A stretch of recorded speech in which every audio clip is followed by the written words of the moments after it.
આવા પુત્રની લાલસી તમારી પાસે નતો આવ્યો. જો તમારે પુત્ર દેવો હોય તો આખા જગમાં પૂજવા લાયક હોય અને આપ શરીફ હોય મારા નાના. અરે ભક્તરાજ આપ શા કરો? મારા જેવો પુત્ર જગતનો વાયનો બીજો ક્યાંથી ગોતી લઉં ભક્તરાજ?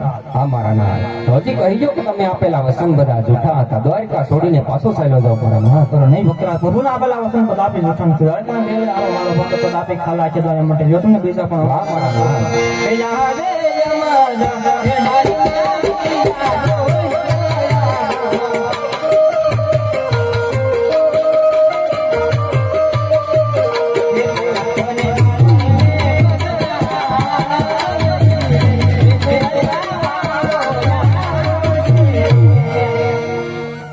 વાહ મારા નાના, ધન્ય ધન્ય કરો છો. અરે પ્રભુજી, જે પહેલો અમર ડાલીનું પુષ્પ આપ્યું તે બાળકનો જન્મ થાય તેમના નામ શું રાખવા? અને આમાં પેલો જે અમારો ડાળીનો પુષ્પ દેવા કોઈ એના નામ ઉડાવી આપજો ભક્તરાજ. હા મારા નાના, આ બીજા પુષ્પના પણ નામ જણાવી આપશો મારા નાના. બીજું જે અમારો ડાળીનો પુષ્પ દેવા કોઈ નામ નામ દેવ આપજો ભક્તરાજ. હા મારા નાના, તમે કઈ તિથિ કઈ સાલે પધારશો મારા નાના? સવન 1461 સાલ ભાદરવા સુદ દશમી એટલે ગુરુના દિવસે તમારી આવતા ધારણ કરશું ભક્તરાજ. હા મારા નાના, તમે આવો તેમની કોઈ નિશાની તો હોય છે ને મારા નાના? આ ભક્ત મંદિરના કુમકુમ સુલાવું દેજો માનજો કે તમે ધોતી બધાય. હા પ્રભુજી, એ બધું તો ઠીક, તમે મને આત્માત વસન આપો તો માન્ય નહીં મારા નાના. હા ભક્તરાજ. હે યા દે પિતા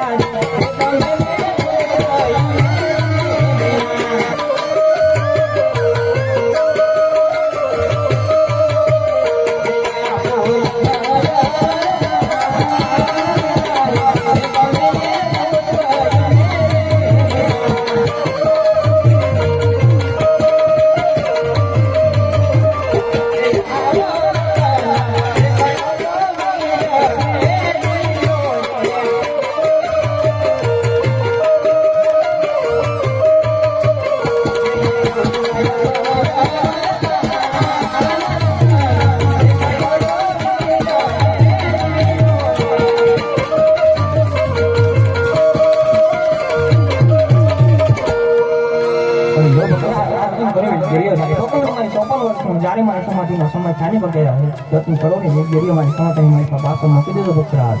બહુ સારું મારા નાના. અરે ભક્ત, હવે તમારી કોઈ ઈચ્છા હોય તો બોલો ભક્તરાજ. હા મારા નાના, અમે તમારા અનેક ભક્તના મનની ઈચ્છા પૂરી કરી છે. તો આ તમારા ભક્તને તમારી રાસલીલા જોવાના કોડ છે મારા નાના.